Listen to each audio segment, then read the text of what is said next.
Desde 2010, a disciplina Educação Financeira tem sido implantada em diversas escolas espalhadas pelo país. Desejo ou necessidade? Por que é tão importante a educação financeira nas escolas? O tema educação financeira é um tema de extrema relevância, de extrema importância, principalmente quando a gente pensa na sociedade brasileira, né? Que a gente pega um percentual de mais de 50% da população atualmente se encontra endividadas, sendo que desses 50% que possuem dívidas, mais de 9% já se declararam inadimplentes, ou seja, não conseguem pagar essas dívidas, né? Então, é de extrema relevância as pessoas terem essa educação financeira, saberem, né, sobre o tema, conhecerem o tema, para se transformarem em consumidores conscientes, né? E terem uma relação saudável com o dinheiro. E você acha que a mesada deve ser associada à tarefa doméstica, rendimento escolar e planejamento de uma viagem, por exemplo? Não, a mesada é um instrumento de educação financeira. Ela serve para ajudar a criança a desenvolver uma consciência crítica e uma relação saudável com o dinheiro. Ela não deve ser associada à realização de tarefas domésticas, ela não pode ser associada a um bom ou mau rendimento escolar. Se a criança for bem na escola, tem um rendimento muito bom, ela vai receber mesada.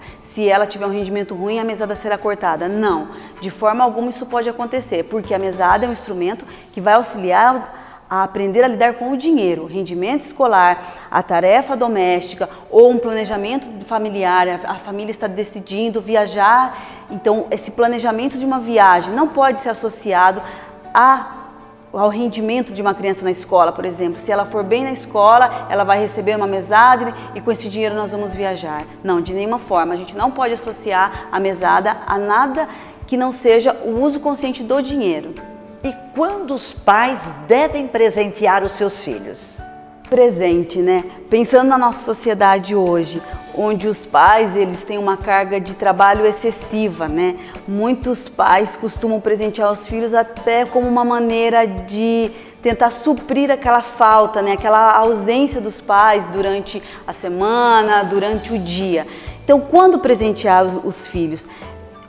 Eu acredito que a pergunta poderia ser até assim, quando não presentear? Eu acho que a gente não pode presentear em demasia, ou seja, a qualquer momento, o presente ele tem que ter um significado, um sentido.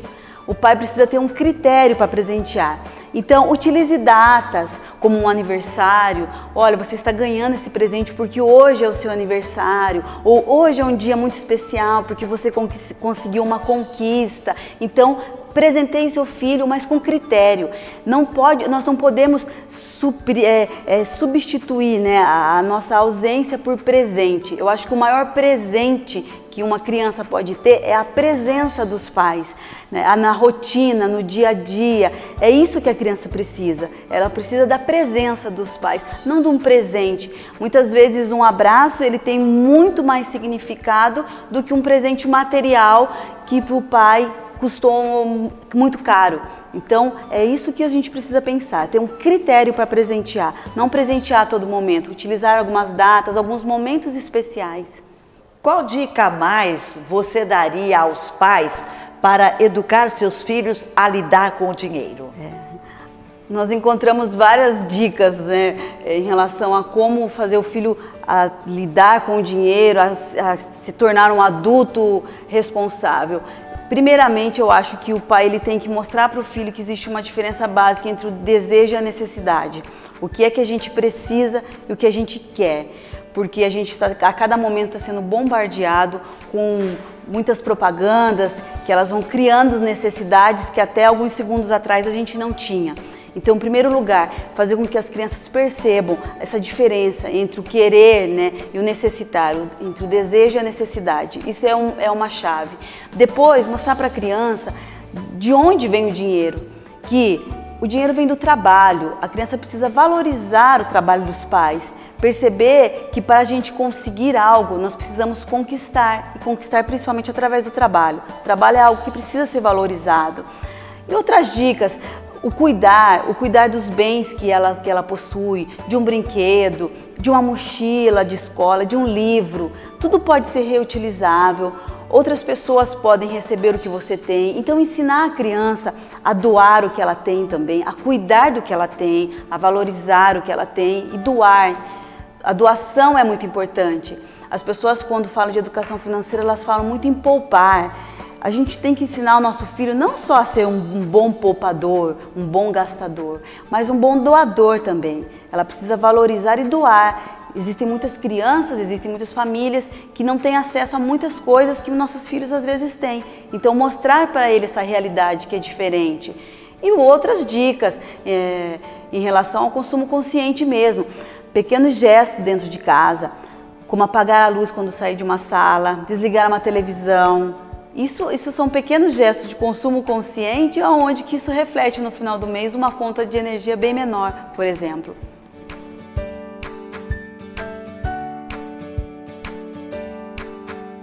Mas, afinal de contas, qual o papel da escola na educação financeira das crianças? Com certeza, a escola tem um papel fundamental na educação financeira. Vários temas novos estão surgindo e a sociedade está pedindo a discussão desses novos temas, e um deles é a educação financeira. Então, nós já temos materiais didáticos sendo desenvolvidos pensando na educação financeira da criança. Entretanto, a escola e a família, elas têm que caminhar junto, porque o que se aprende na escola tem que ser reproduzido em casa, mas ao mesmo tempo os pais precisam ser uns exemplos em casa, porque senão as coisas não vão acontecer da melhor forma possível. Então, a escola, ela pode sim trabalhar a educação financeira em todos os níveis.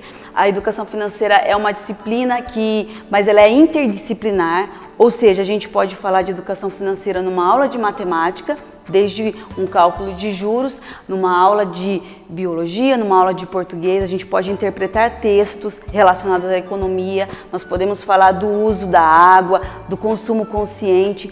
Isso é educação financeira. A educação financeira, ela vai muito além de contar moedinhas do cofrinho. A educação financeira, ela está relacionada a muitas coisas, principalmente ao consumo consciente, ao uso consciente dos recursos naturais.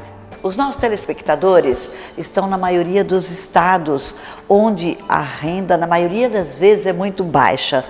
Como esses pais podem ensinar seus filhos a lidar com uma educação financeira? A educação financeira é importante principalmente para a população que tem uns recursos muito escassos. Então, falando de crianças com uma renda muito baixa, ou como você disse, que não tem acesso a nenhuma renda, muitas vezes vivem com o apoio de programas do governo, o mais importante é a gente explicar para elas que o acesso à educação, o acesso à informação, a formação escolar fará com que elas tenham uma profissão, consigam se desenvolver. É importante fazer com que essas crianças valorizem o trabalho. E é importante a gente desenvolver as habilidades dela. Nós temos muitos jovens que têm um espírito empreendedor. Então, a gente precisa fazer com que essas crianças, elas consigam desenvolver as habilidades delas e consigam desenvolver uma autoestima. Porque você encontra famílias muito pobres que, por exemplo, têm medo de chegar em um banco.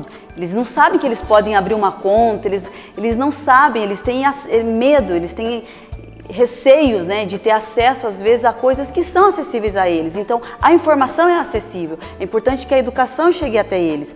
Como? De diversas formas, seja na escola, seja através das cartilhas de educação financeira. O importante é que a gente mostre que mesmo com os recursos escassos, e principalmente com os recursos escassos, é importante falar de consumo consciente.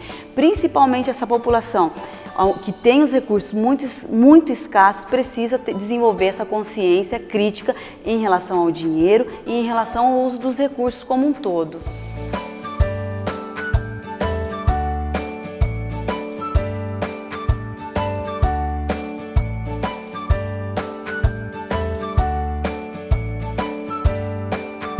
Para levar uma informação mais precisa, nossa convidada escreveu uma coleção de livros didáticos que auxiliam os pais na educação financeira de seus filhos. Os livros didáticos que eu escrevi, a coleção Educa Financeira, ela trabalha a educação financeira no ensino fundamental e médio, ou seja, ela vai falar desde a origem do dinheiro até a escolha de uma profissão. Ela vai trabalhar vários temas relacionados ao consumo consciente, a conceitos de economia que muitas vezes são passados para a criança de uma maneira difícil, ou jargões que ela escuta em jornais e não entendem. Nós vamos tratar a economia de uma maneira acessível, com uma linguagem muito acessível, de uma forma crítica e lúdica, sempre favorecendo o entendimento não só do aluno, como do professor e da família também. Os professores terão um livro de apoio, onde eles poderão perceber estratégias, formas de trabalhar esse tema com exercícios. Todos os temas são trabalhados, atrelados a atividades práticas, sempre ligados à realidade da criança. Bom, o acesso à informação, ele é constante. Hoje a internet é um facilitador.